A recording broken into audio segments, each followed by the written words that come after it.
That's it. Sand, nothing, and a straight road. Another 4,000 kilometers until Darwin. And just a bunch of kangaroos crossing the way the whole time.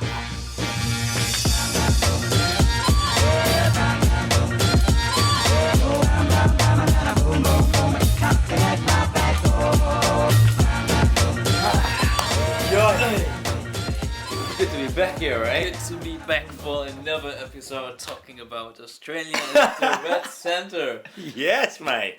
You know how we do this. Cheers. Cheers, mate. So in this episode, Matthias, we're talking about something very unique about Australia, right? Yes. It's probably the picture that people see when you tell them about Australia. They see a big flat red surface with a massive rock on top of it, right? Yeah, this is it. Also known as Uluru or Ayers Rock. Yeah, the most recognizable Definitely. side of Australia. Definitely. And the journey is unique. Is unique because you drive for about, I think it's about, if you start in Adelaide, it is about 2-3, depending on how fast you drive, but 2-3 days you will drive to Uluru, through the desert, through the emptiness. I think of if you do it in outback. one go, it's about 20-hour drive. Yeah. From Adelaide to Alice Springs, about 20-hour drive, I think. And I think it is worth doing this by car because some people just fly to Alice Springs, hop on the bus, drive a few hours to Uluru. It's definitely better to do it with a car. Yes, it is. No, you get into the mood of experience. Yeah, there's a whole experience about this outback. Yeah, definitely. Yeah, there's the nothingness, the roadhouses, the red dirt. Especially everywhere. The roadhouses on the way. Yeah, the roadhouses are the best, man. Yeah, so when you're leaving, we're starting in Adelaide for the easy part. You can also do it the other way around. But we're starting in Adelaide. Let's start with the basics. How much time you should plan, or how much time you should spend between Adelaide and Darwin. And I would say it is about 4 weeks. Yeah, about 4 weeks, yeah. When I did it, it was about 4 weeks, and I think that was... Definitely. Which is going to consume, you're going to be at least a whole week in the car. Yeah. Maybe 2. Yeah. Yeah, you're going to be a lot of driving. But 4 weeks will be probably doable.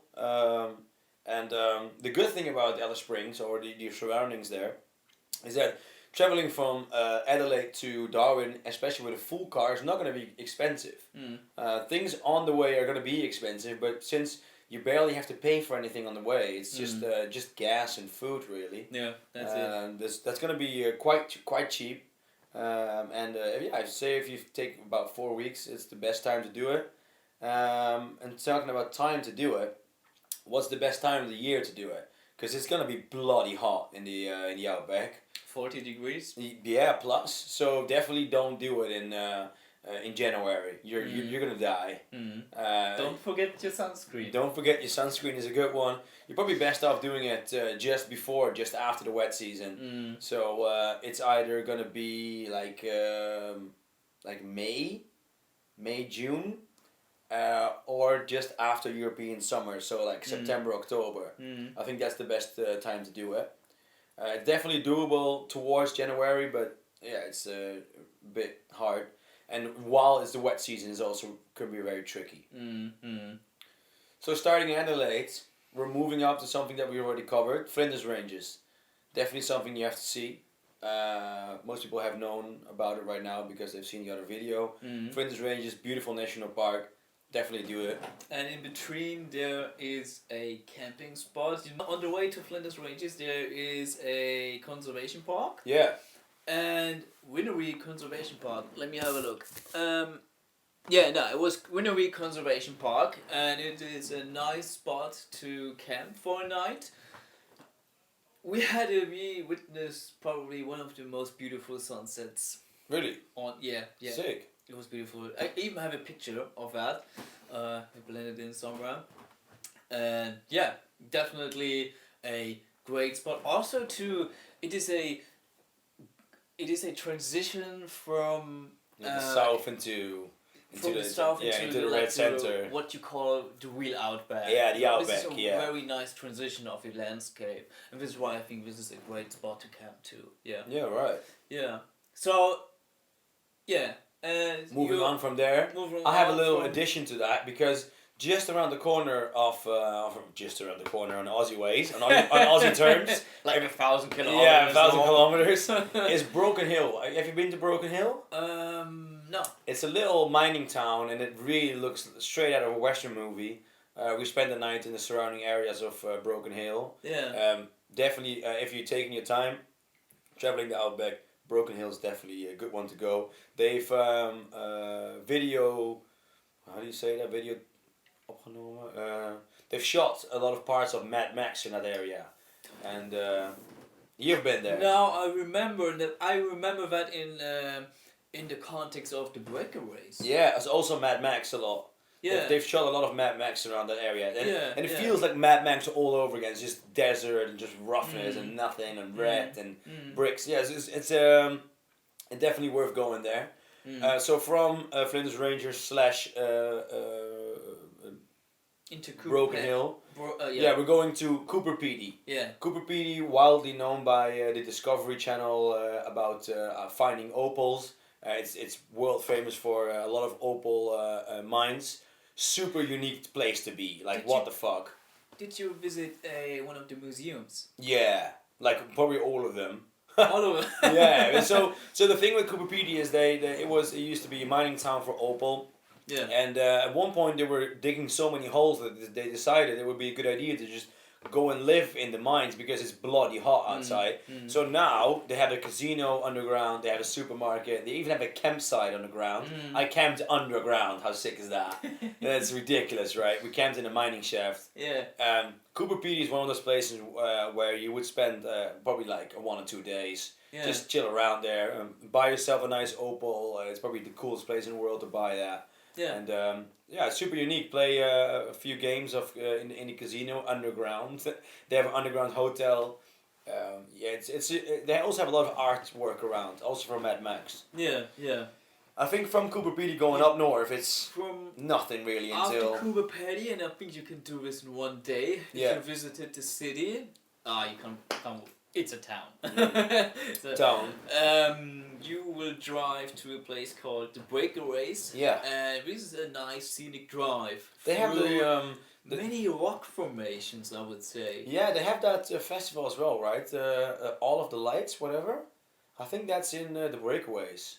It's a festival that's hosted annually. I think 1 month a year. Yeah. And then at sunset, you can see like a whole field. I think it's called Field of Lights, whatever. It's something around that. If you Google lights around the Breakaways, you'll definitely find it. It's very interesting. I wasn't there at the time. Yeah. It was another time, but it's definitely worth mentioning. Yeah. All of the national parks of the surrounding areas of Alice Springs are, first of all, the most important one is Uluru. Uluru is a very unique place to go.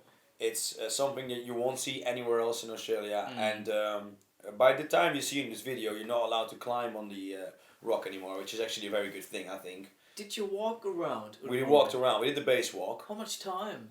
It was ridiculous. We did the. I think it took us around 3 hours Yeah. to walk around. 3-4 hours. And I was yeah. surprised how huge.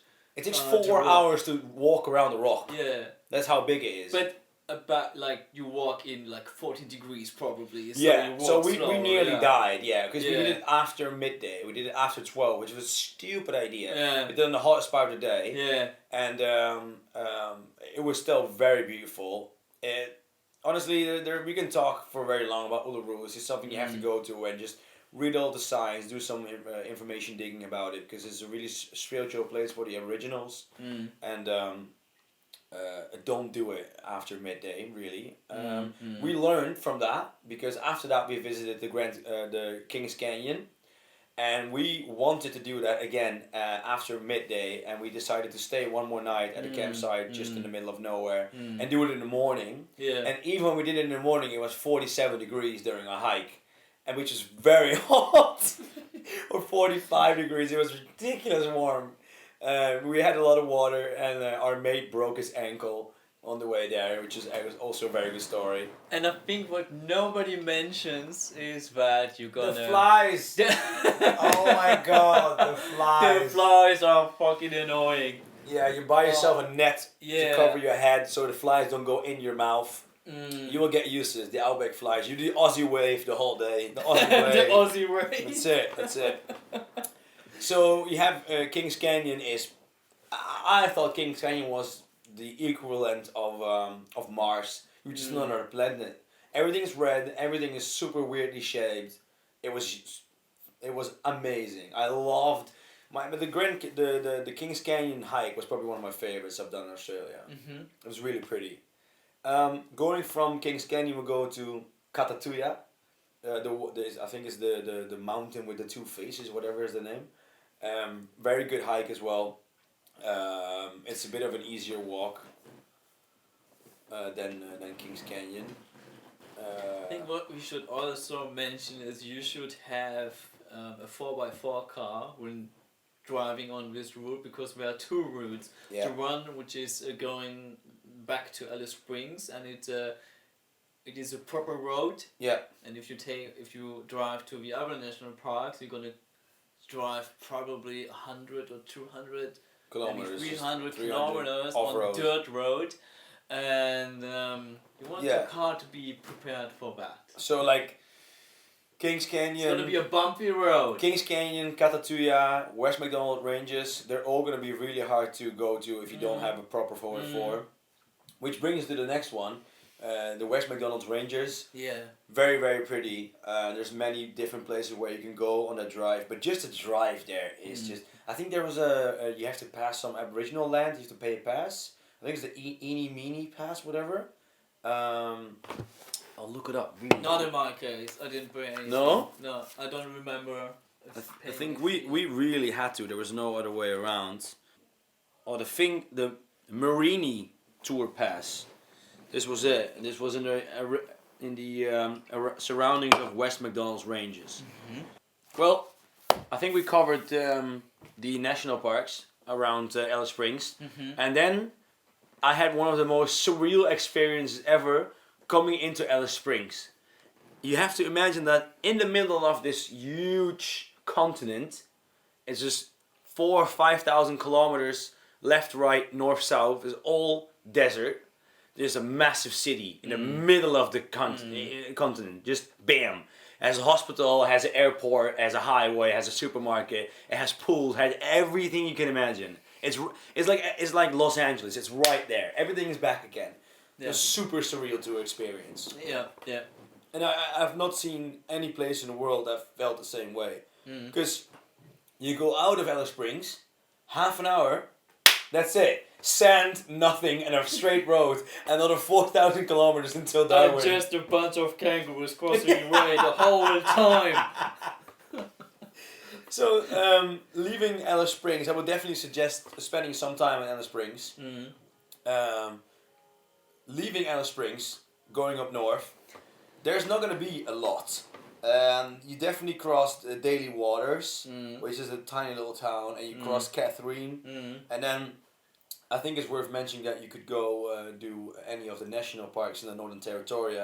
So either Kakadu or Litchfield are the two. Litchfield. Yeah, Litchfield. Yeah. So Litchfield is paved and Kakadu is not. That's a big difference. But we covered that in the WA video. Litchfield is not always paved. No.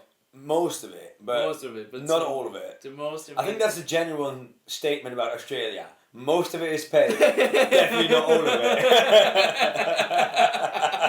Right, yeah, that's true. Right? I think that's a statement we can make about Australia regardless. Yeah. Most of it is paved. Definitely not all of it.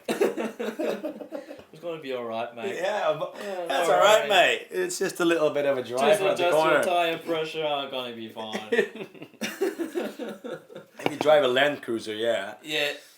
Yeah, then it's not a problem at all. But if you drive someone else, it's gonna be a hard one. Right. So we mentioned Kakadu National Park, and I would like to add that if you drive out of Kakadu National Park into the direction of Darwin, there is a small place where you can jump on a boat and see jumping crocodiles on the river. Yeah. I found it quite interesting. You can watch crocodiles in the Kakadu National Park. but you can also do it outside, and I think that even is a little bit cheaper if you go on a tour. Yeah. With that company there, and yeah, I think it's about like 1.5 hours cruising through the river, and seeing how someone is throwing meat into the water, and when you crocodiles see jumping all up. the big crocodiles getting their food, and yeah, but this is also a special tip to mention here. Definitely. And after And- that, you're gonna arrive in Darwin, which we also covered in our WA video. I mean, it's Yes. not really completely part of WA. It's West Coast, but Northern Territory. Yeah, but you can see the rest of all the information about the West Coast. It's gonna be the next video. It's the trip from Darwin to Perth, our personal favorite from both of us. Different experiences, same outcome, same opinion about the West Coast. Yeah. So if you're curious about seeing any information or you want to see us talk about the West Coast, definitely check out the video in the description. It's gonna load after this video as well because it's placed into a playlist. And is there anything you want to add to this video more, Math? If you like the video, give it a like, thumbs up. If you have any questions, just comment down below. Subscribe. Yeah, definitely. if you would like to see more content. And yeah, I think we have arrived at the end of this video. Yeah. And I would say that let's cheers up. Cheers, mate. Cheers, mate. Nice, wrap.